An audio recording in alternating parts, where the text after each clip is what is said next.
When they're lost, most people die just a few feet from water. And if they kept going, they would find the water and they'd still be alive. I remember I called together my team and I was like, we're not going to go on. Like, I'm going to pay you guys and this is just not going to work. After that, I went to the bathroom and I came back, and on my computer was the post-it note that one of my employees, that I still don't know who, wrote, most people die a feet from water. And I still get goosebumps like this story. And I went to bed that night and I woke up the next morning and I received, it was like early days of AngelList, and I received this message saying, I saw one of your customers is with this big enterprise, and I saw the quote from the CHRO, and I know that if that person backs it, I'm backing it. And he had wired like all this money into our account, and the company took off from there.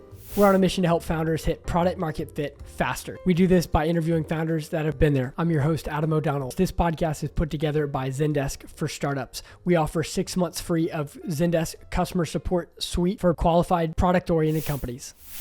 So I kept it true to, close to my heart. That is really cool. So I imagine just like focus, discipline when I'm hearing that. And where did you grow up, by the way? I grew up here in San Francisco, actually. I was born and raised in San Francisco, right in the city.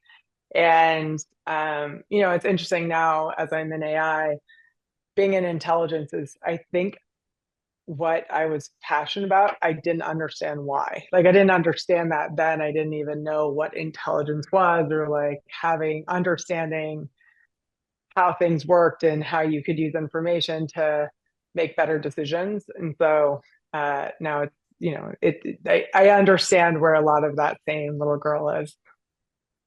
That's really cool. I just always fun to paint that picture. So, but being here, I imagine that would be an advantage in a lot of ways, but I'm sure that there's other things I'm missing. Help me understand, like when you first got the startup bug, when you first like it hit your radar, maybe even when you were at the FBI or something like that. It was, it was there.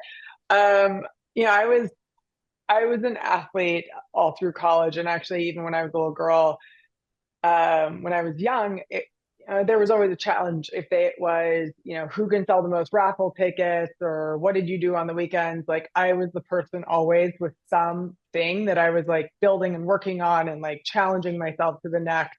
I'm going to sell the most raffle tickets to help the school, or whatever that the thing was. And so I think that stuff happens pretty early, where you're doing things. This was stuff that I was doing before I even understood the concept of money. And that when I was in the FBI, when you're an athlete, I show up at practice every day. So I was a rower, so I didn't lose my seat, right? You work hard every day to just hold your own seat, and if you don't show up, someone's going to take your spot. And that's kind of how I always was. That's kind of a mentality ingrained in me ever since I was young. And when I was in the bureau, the day I was hired, they told me every day I'd be promoted on the calendar day, and then the day I had to retire, also on the calendar day. I was like, wild to me. And I was like, can I speed this up? Like, how do I really?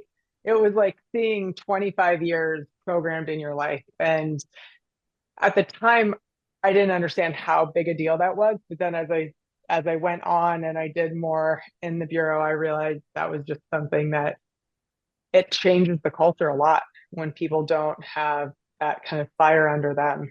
And there's a lot of reasons why that's that way. It doesn't work for a startup, but I think that was the beginning of me realizing I wanted to be an entrepreneur. That is really cool. You have such a unique story. I recently interviewed someone who was a Navy SEAL, but this is like right there. And I'm like, and then they became a VC.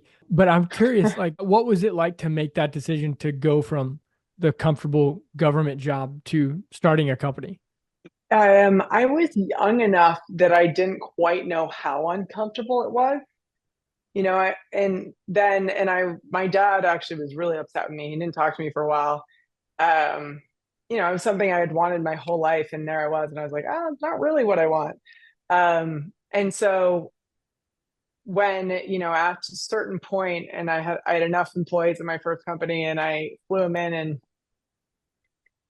it was just really cool to watch that through his eyes, the acceptance and like the understanding of why this is the thing I had to go do. And it just gave me so much. It, in a way, it actually informed a lot of the next evolutions of my own life of kind of knowing sometimes things are really uncomfortable in the beginning. And then you hit these milestones, and it's just important to be able to be like, okay, like that was a good milestone. Like, I'm, none of us are good at being like, I did it well, like pat on the back. Like, no, we have to go on and we're thinking about the next goal right away. But it's just great to kind of take a pause and have somebody be like, you were right. You knew. Wow. Yeah. Thank you for sharing that moment. I think that so many people can resonate with that, where they became maybe the thing that they thought their parents wanted them to be. And a Yeah. lot of times founders had to make that jump of like, I'm not only going into an uncomfortable situation, but also I don't have the support of my Yeah. family. And there's just something foundational in us that we like want to please our parents just because we love them and all Totally. that. So I really Yeah. admire that decision. Yeah. I, uh, I got a phone call, and my mom's probably going to kill me if she ever heard this podcast. I hope, I hope you don't kill me, mom. She called me the other day, and I was a rower, and I did really well in rowing, but I was a horrible athlete. But my parents were like, "You're going to be a world class athlete." I was not world class at the 30 sports they tried before rowing.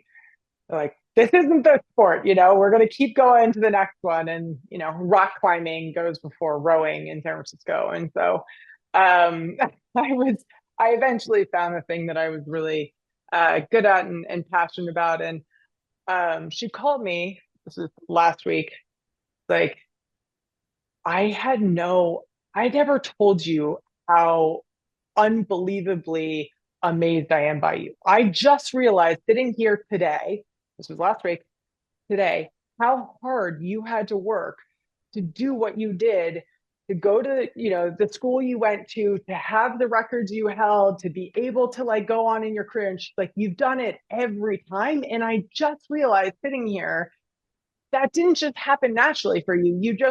You worked your ass off every single time. You had to work harder than anybody else. And I was like, I couldn't believe it because our parents don't, in a funny way. She was admitting very much what most parents, and to your point earlier, that probably most parents of the people listening to this actually have, which is that they are so used to their kid taking it on their own and being resilient and handling the like pressure and going after a big dream. They just kind of take it for granted that that's really, really, really hard. And sometimes just giving them a like pat on the Hmm. back can really help. So if they haven't done that yet, it's okay. I'm probably older than all the listeners, so come in. That is really inspiring, and I'm really glad. I'm just super honored that you felt trusting of the listeners to be able to share that, because that I feel like almost everyone can relate to you in some way in that story, especially myself, where I like thought my dad wanted me to be a certain thing, and I tried to become that thing. And when you hear just like, wow, I saw you made the right decision, it just, man, it does, it makes a huge difference. So all the parents out there, please tell your kids that you love them and you don't care what they do for a living. You just Mm-hmm. love them no matter who they are. But that, of course, you're proud of Totally. what they're working on. So Yeah, I amazing. I love that. Well, thank you for that. This is a heck of a start. Let's transition a little bit to some of like those authentic Yeah. moments, maybe in the early days of starting Censia, it could be another startup around like a Yeah. lower moment that you remember, like one of those first low moments of like, man, this is not what I thought it was. It's a lot harder than I thought, and kind of how you worked through that. Yeah. Oh, yeah, I'm like, which one should I pick from? Um, I used to tell my team, this was actually one of my other companies. I used to tell my team all the time, most people die feet from water. Because I one time heard, and I don't know whether it's right or not, but I definitely have used it. No, it's like a fact in my heart, which is most people die when they're lost. Most people die just a few feet from water, and if they had kept going, they basically give up hope. And if they had kept going, they would find the water and they'd still be alive. And so I would tell my team this story around just continuing on when things got hard.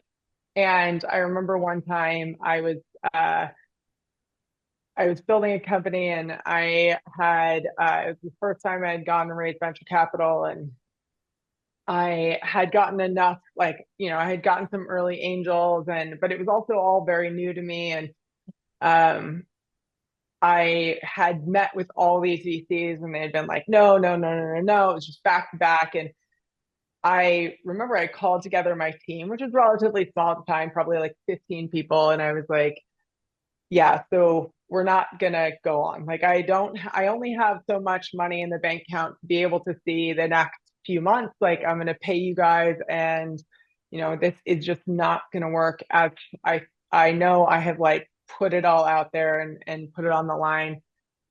Unfortunately, like, this is just not meant to be. And I went, after that, I went to the bathroom, and I came back, and on my computer was this post-it note that one of my employees, that I still don't know who, wrote, "Most people die from water." And I still get goosebumps like this story. And I went to bed that night, and I woke up the next morning, and I received, it was like early days of AngelList, and I received this message saying, "I saw one of your customers is this big enterprise, and I saw the quote from the CHRO, and I know that if that person backs it, I'm backing it." And he had wired like all this money into our account, and the company took off from there. And it was just such a like memorable and impactful moment for me, where kind of full circle, I do believe there's one commonality across founders that have been successful, and it's just that they didn't quit.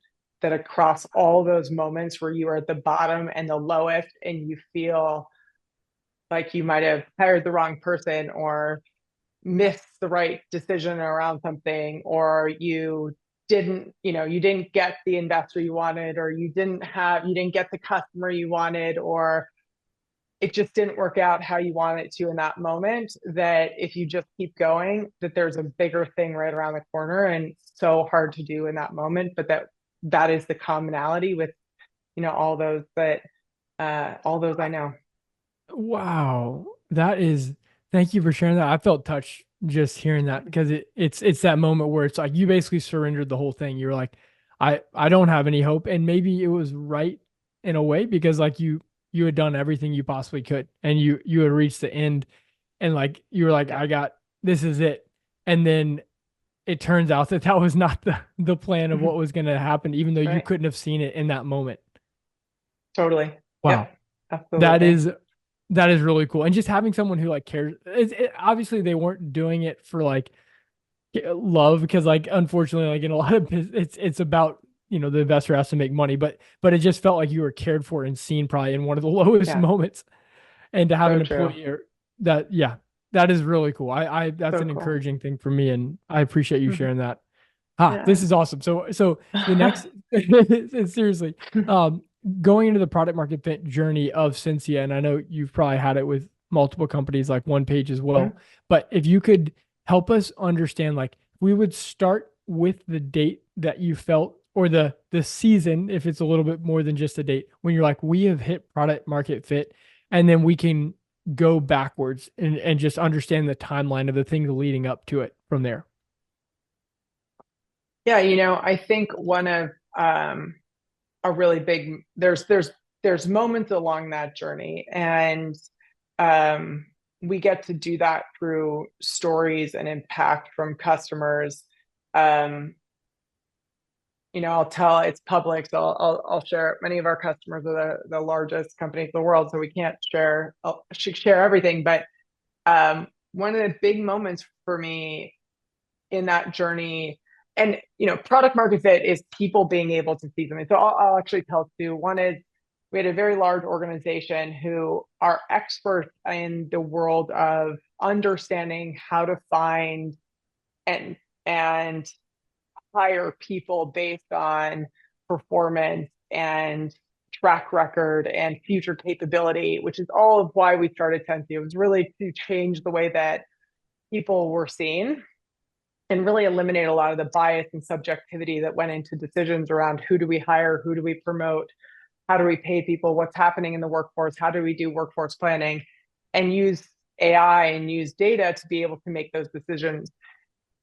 And so, in 2021, we had this situation where kind of the expert, I would say an expert in our industry, kind of was like dump the chump game. Like, we don't think that there's technology that can do this. And they put all of their all their searches through our system that we had no way of knowing publicly the outcome about. So they did the kind of let's do the test of I'm going to put my stuff through your system and let's see if you could ever get as smart as me. And the system within, less than 30 seconds identified the person getting into the position across 100% of the searches. And the next day, the CFO flew out and was like, "We need to buy the company. Like, this is amazing." That was like a really big moment of me realizing that what they were doing was testing the hardest of the hard type roles and hires and the hardest things to assess around a person, and that the system figured it out. And it was even cooler because I was there in the demo doing the demo, and we allow for always when we do demos of our system, it's always live. And so I part of the trust factor, but it's also been a really important part of my own growth is I let people ask for what they want to see, and they take a much deeper they actually will pay way more attention to watching a product when it's something they care about. And they're like, I wonder if it can be as smart as me, or solve a problem that I actually have today. It's also really risky because when it doesn't work out, it's like, early days doing that, it's like, it's not going to work. My own team's like, oh my God, like, don't work. And sure enough, like, there's some that worked in the early days and some that didn't. And now they work, and it's just that journey goes a lot faster, kind of the more you get to do it. But I think that was a really big moment. And, they're fantastic partners of ours today. And so it's just really cool they named our product. So we're an API first platform. And so they built it inside their platform, and they named our platform a name that because it's basically like one search, like it returned its ROI on the first search, which is kind of cool. This is like unheard of, and I'm curious. So like, help us go back maybe however many years you think. I know y'all been around for around 6 years, but how many years back before you felt like we still don't have it yet? And maybe we start there to try to work back to that moment because I Yeah. really want to know what you did. So maybe Yeah. you tell me, but Yeah. how far back should we go? I mean, day one, there were so we built a data platform, and we are a data platform, and it took really 4 years in the beginning to just even get to a place of seeing that. And I was fully warned by one of my co-founders who told me, if we go and do this, it's going to be huge and it's highly risky. It's going to take a long time, but if we do it, we have such a big moat and edge that we're going to be able to scale really, really quickly. But you have to understand that you who are not patient around product market fit and customers, like I want to tell the world of like, look at the cool thing that we have. Like you're not going to do that for a long time. And so it was right around early days, one of my other co-founders was super smart. He gave us a really important nugget around how to get to product market fit fast, which is build a customer advisory board. And we sell to enterprises. So we wanted to build a customer advisory board of 30 different customers that were of all different walks of life, all different industries. And, we're like, we're going to let you have the product for free. This product is like not ready yet, but we're going to let you have this product for free if you give us feedback. And we're basically going to prioritize your feedback and have you part of this development of this product that's really going to change the world. And if you're part of it, you're going to always be part of it because it's going to be from day one. And so we've kept that customer advisory board mentality kind of throughout the journey of having them give feedback. And I remember one time we were probably a year into the journey, and we're sitting at one of our customer advisory board company. They're headquartered in DC. They had 40 people in the room. My co-founder tells the story way funnier.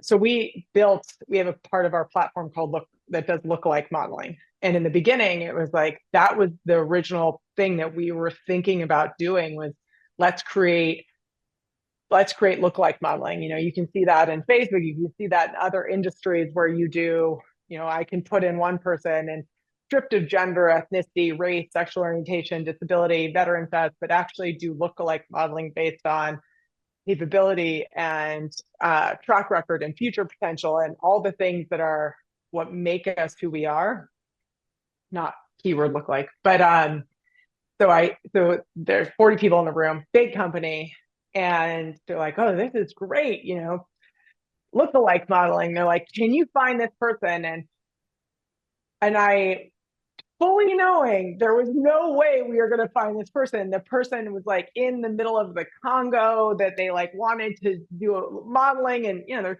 hundreds of millions of people in the world that we now contextualize and track. And they're like, and I'm like, over to you, co-founder. And he's like, is sweating. He's like, it's not good. Of course, it doesn't work. Like something came up though, and it was like good enough. And they were like, oh, that was really interesting. That's amazing. We can see where it's going. And so he tells that story way funnier because he's like, of course, the CEO. And I'm like, you go ahead and show them the power of this. So that was like one of those like striking moments of when I was like, it's not there yet, but it was showing hope. And I think those are these like milestones of getting to product market fit is having customers be like, wow, you have come so far. And not necessarily customers, maybe customer advisory board members. I love that. I love that story, by the way. I feel like everyone has some version of that Yeah. moment where they're like, I have no idea. And then, Yeah. that's so cool. Help me Yeah. with the idea to build phase. So like day one of the company, or even before you had the idea, did you first start building or did you first start talking to prospects? So Censia is my fourth company. So I first started before starting the company, I was like, if I'm crazy enough to build another company, it has to be something really big. It has to be a really huge problem. What's the white whale issue out there? And how do we build something big enough that will impact systems of the future and process of the future and touch billions of lives? And what's wild is the most expensive decisions we make in an enterprise are about our people. And I actually didn't quite know this that much at the time, but everywhere I would go and every CEO I would talk to. So I really spent a lot of time talking to leaders of companies, and I was like, what is off the top of your mind? And I kind of expected whether it was, market conditions or, figuring out energy sources or whatever it was, like I wanted to understand just completely openly what were the problems. And every time, almost every time, but time and time again, they would tell me that their biggest problem was people. They cared the most about people. Their biggest challenge was finding great people, and that if they weren't going to be able to find good enough people in the future, they weren't going to survive. And I was like, but there's $250 billion in technology that can do this. Like, what's the problem with that? And they're like, I can't explain what I'm looking for in the way that it asks me to do it. And I was like, huh, like what am I going to write a Boolean string to define why this person's a super achiever? I don't even know how to do that. Like what keywords would I put in here? Like how do we build something that's much more intelligent to be able to find people that can help really change the trajectory of companies and really help drive the growth or the next evolution of them? And so that was the beginning. And that's really what led me to understanding how big this problem was. And so then I was like, wow, this is simple. I think I have a good idea. I'm going to build lookalike modeling. And I went to one of my co-founders and I was like, let's build this platform that does lookalike modeling. And he's like, you can't. Like, what do you mean? He's like, there's no source of truth. There's no source of truth for talent. It's all unstructured data. Everyone freeform wrote their profiles and their resumes, and it's all just freeform. And the one job title at the exact same company can look completely different and be identical in function and what it does. And there's no standardization of any of this. There's billions of skills that need to be structured into expertise. There's hundreds of millions of variations of titles and Like, he's like, it's a huge problem. And you'd have to actually create a reference architecture and cluster skills and titles and industries and sectors and verticals and function and seniority. He's like, it'd be really, really hard. And so that's really when he kind of told me, he's like, this is going to be a long journey. And I was like, but I think we should do it. So Wow. that was kind of the beginning. Yeah. Wow. It's so, and I think I've described this in a previous podcast, but basically, like on a scale of known challenge to unknown challenge, but like maybe up and coming challenge, it seems like founders who have done, who are on their third or fourth company are always going to be prioritizing the farther into that scale, which is like every, all CEOs would agree that this is a problem. It's more just like, can you solve it? It's like, of course, people will Right. buy a cancer drug if you can Yeah. create it. And so for Yeah. you, how long did you spend building to get to the MVP once you confirmed that idea? About 3 years, 3.5 years, because we Wow. built the platform, started, we like had to train the model. I mean, yeah, yeah, yeah. And then enterprises don't access, like what we wanted to do was we weren't looking to say we're the new platform that you log into over this other platform. We were looking at it saying, how do we build something where we can enhance and extend the existing systems that everybody logs into every day? So our customers are already in these systems. Let's build a platform that can make those systems smarter. Let's be the intelligence inside those systems. And then there was a whole journey of actually having to build integrations and create native integrations into those systems. And that gave rise to understanding the complexity of enterprise. The complexity of enterprise isn't having a good idea, solving a problem.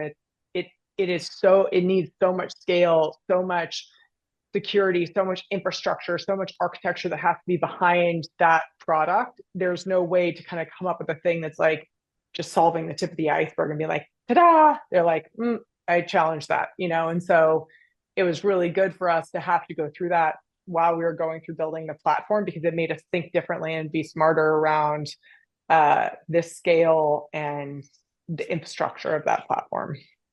Yeah. So, but you essentially went all in for 3.5 years building something without selling it, but it just, you knew you had to build it to get to the first sale. Is that fair? We sold to customer advisory board members. Yeah, that is But they were kind super of free. fair. Wow. They were, oh yeah, no, yeah, for sure. And I was the first investor in the company, so it was but I was really all in on it. That And is really knew cool. too, like I have such smart, incredible people that I get the opportunity to work with, and we've always come from a place of trust and honesty and being able to like communicate very clearly around risks, and having that made me feel so much safer. Yeah. But it was risk on product development versus market risks. Yeah, Is yeah, that yeah. fair? Yeah. Yeah. I mean, we knew there was, if we got this, and we started to see early hints. As I said, you even with customer advisory board members, they have these amazing stories where they're like, oh my God, this just made my job so much easier. And it's like, okay, that part of this works. Then we would go. I mean, we knew we had to solve. There's so many types of people out there, and there's so many jobs that are out there. And to be able to blindly say, go at it, try it at every industry, at any point, in every hire. Like, it wasn't like we were just saying, okay, we're only going to solve software engineers for hyper growth companies. It was like, go at it. And whatever you're looking for, we believe you can find it in, the right type of people, the right way of thinking about how you should, even create a job description, rank people, or understand or prioritize the right type of talent. That's all a big part of what we do. And so, yeah, I mean, it is wild, kind of that beginning part, and just knowing if we're going to build the moat that we have today, I would do it all over again, because it's really cool to be where we are. Mm. But it was a bet. It sounds like it. And I'm learning a lot just from that. And I'm sure everyone else is. Help me with your customer advisory board like process. like event by event? Like, did you have an event with them initially, or was it just like one-on-one kind of calls? Like, how did you involve them? Yeah, it was one-on-one calls, and then we had we knew that if we the one-on-one calls are really interesting because if you did a big panel call or if you did an event, you actually don't get anywhere close to the same feedback because people are kind of scared to share things and they don't want to discourage the company and they also don't know when to speak up and they'll just kind of follow along with whatever the feedback is in the room. So we found that when we were doing one-on-one calls, we got this like captivated audience and then we would correlate the feedback over the month and then go back to them and say, hey, we heard you. These are the things that we're going to prioritize and we're going to, if they said something was really important, but we're not going to prioritize it because others didn't. It gave us such a really, important insight and then we'd come back and say, like, look, we did this thing. Do you like it? And not from a place of like, do you like it? Now you pay. It was one of our leaders was a customer prior. She came in as an advisor and then an investor and then a customer. And she kept saying, like, it's not there yet. It's not there yet. It's not there yet. Like it was, and if you want to completely disrupt my day to day, this is what I have to do. And then when it got there, she's like, as I said, if you build it, I will come. And so she came over, but that's the kind of stuff. Cause if you wait and you ask the customer, what do you want us to build? And then you give it to them, that's not how product development works. It's kind of, how do you go more into, more into the realm of getting their feedback quickly. But they're Yeah. using it in this, like they're playing with it and then having the call, or are they using it on the call? Yep. They're using it on the call. They're playing with it throughout. They're using it for their own decision making. And we solve, there's a lot of different processes that we touch. And so the other thing was it wasn't, we're one big platform that we then packaged how we offer that platform. And so it was also trying to figure out which ones we prioritized. Yeah. That's really interesting. When I did a similar thing at a startup, I found like I got a lot of false positives. So just people trying to be encouraging. And Yeah. then when you go to ask them to pay, like which we try to get them to pay sooner, like it was like, oh no, and then there's just delay, delay, delay. And I was like, this isn't a real opportunity. But it felt like it was for a while. Clearly that's not what's happened with you. But I'm curious, how did you judge that? How did you screen for like Mhm. the just trying to be nice feedback? Yeah. Really good question. So we, as I mentioned, always set out to say we're going to enhance and extend the existing systems. And part of the beginning of that process wasn't just trying to build something for them, because I think it was really important to understand how the existing, we really prioritize more of the 800-pound gorillas in the industry. Like who has market share in, human capital management as an example. Like, okay, what do they do in Workday every day that they're like, if it could only do this, like if it could only do this, and then doubling down and going, okay, if it could only do that, what would you use it for? And would only some people use it, or would everybody use it? And could it affect all decisions or just some?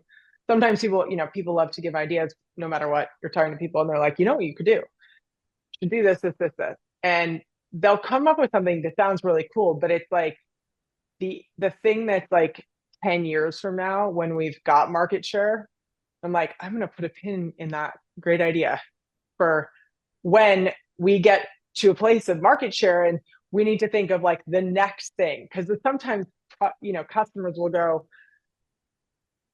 I have the current immediate problem at the top of my mind. If you could just solve it and come up with something that, measured, uh, if you could look at like, how do you inform my, uh, how do you inform me of when I should give my employees like a raise? Like, that's a really good idea. Also, you don't even know what skills your employees have. So I think I'm going to solve this thing first before the thing that's like the thing after the thing. Does that make sense? Am I explaining Yes, this? you're going a level deeper essentially because they're Right. gonna what they're saying here is might not be a business opportunity, just Right. that. Exactly. And you're saying like, okay, that's a great, let me go, you ask them even further. And I think sometimes asking them, is this an everyday problem?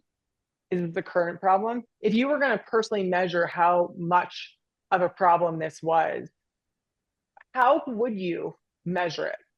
And if you ask those questions first, they start to build the ROI story. They start to build the scale story for you. They start to inform you of how actually unbelievably large this problem is and the ripple effect of things that happen by not having some solution in here that's solving it. Mm. So it sounds like it's the double tap, the follow up questions that are like really Mm-hmm. specific. You'll be able to sniff out, like you were able to sniff out like the authentic feedback versus the Yep. inauthentic is what I'm hearing. So like Yeah. I yeah, that's Yeah. really good. Well, is there anything else around that, like any parting words of Yeah. advice that would be helpful? Yeah. I mean, it never stops, right? Like I think as a company, we are just bringing in a new leader in the company, and one of the things that's interesting he was talking about in his past organization, um, he remembered very specifically the company that they stopped building for. It was Google. So let's just assume it's really far down the journey. They were making, hundreds of millions of dollars. And that was like the last customer. They said, we are going to do something you're asking us that's just for you and not package this and scale it. And I think, as you grow and as you evolve, and Censia is now a growth company. And through that journey, it means that we still have really strong core customers that will go, hey, could you do this thing? And we're like, of course, we love you so much. Like, yeah, we'll do that. As you scale and or at this next stage, it's really interesting because we're still probably going to do that for them, but we won't be able to take on more. Does that make sense? And Mm. the next journey is actually even telling the people that are those core, we're not going to do that special project or that special thing or, create whatever additional integration you need us to do just for this one scenario because we have to focus over here. So it's always an evolution and it will go on for a while. And I think being able to have that practice, that exercise of just doubling back and trying to figure out what's at the core of this question and this need. And sometimes it's almost to your point, they're trying to be nice. And so they're trying to come up with something, but it's not really big enough. Oh, this has been amazing. Thank you so much for your time. Is there any final thing you want to share, maybe even about Cynthia? I was kind of curious about like sharing like, what like how you're actually sitting in the product, like just telling us a little bit more about it. But Yeah. other than that, it's up to you. Yeah. I mean, I think that from a scale standpoint and like thinking about growing, getting to product market fit and growing, being able to think about, if I was going to summarize that journey, I think that being customer focused, it's one of our core principles. Like if we focus on the customer, everything else follows. And it's so true. If you focus on the customer, you're going to have better employees that are excited to solve those problems. Your customers are going to talk to other customers. They're going to start marketing for you. Ask me that like product market fit. One of the things was like kind of surreal moments was like Verizon's chief talent officer getting on CNBC and being like, Censia is our secret weapon and it's changed the game. And I'm scared to tell the world about it because it's like, I don't want them to like get distracted. It was just so awesome to sit there and hear it and be like, really one of the biggest companies in the world and one of the most, like our core ideal customer profile out there being like, it's our secret weapon. I think those are these moments to be customer focused because then they're going to be super excited to like, we're customer, not even focused, we're obsessed. We're obsessed with the customer and their problems. Also, I think being very data driven is key, like understanding doubling down on questions, understanding the size of the problem. And then, I never, this day, I had a very large human capital management system. One of their product leaders said to me, like, just so you know, we've only seen like a handful of CEOs ever demo their product. Like, that's so cool that you demo the product. And I demo the product all the time. There's not a day I'm not using the product, that I'm not showing it to people, that I'm not saying, hey, ask me for what you're looking for. And that's scary. People are like, that's a risk. I was at dinner the other day with an investor, and he's like, it's so risky how you do that, because you're like, what do you want to see? I mean, there's a lot of times where I like can't spell what they're asking for. I'm like, thank God our system's so smart. But I think it gives people so much instant credibility. It gives me an opportunity to just like learn so fast what the problem is in my customer. Because if, there's times that hadn't worked out, and when it didn't work out, it made me drill down and go into like, huh, why didn't that work in the system? And then it made me ask questions to my team, and it made them ask questions, and it made us think about how we solve that problem. And so it just expedited the speed at which we could solve this very diverse problem. And I never will stop, because it's just, don't go away from your own product. Like, don't get caught up in stepping outside of, stay close to the customer and stay close to their problem. And I think that has always just helped us kind of hit these big milestones. Jo, this has been amazing. Thank you so much. Thank you for having me.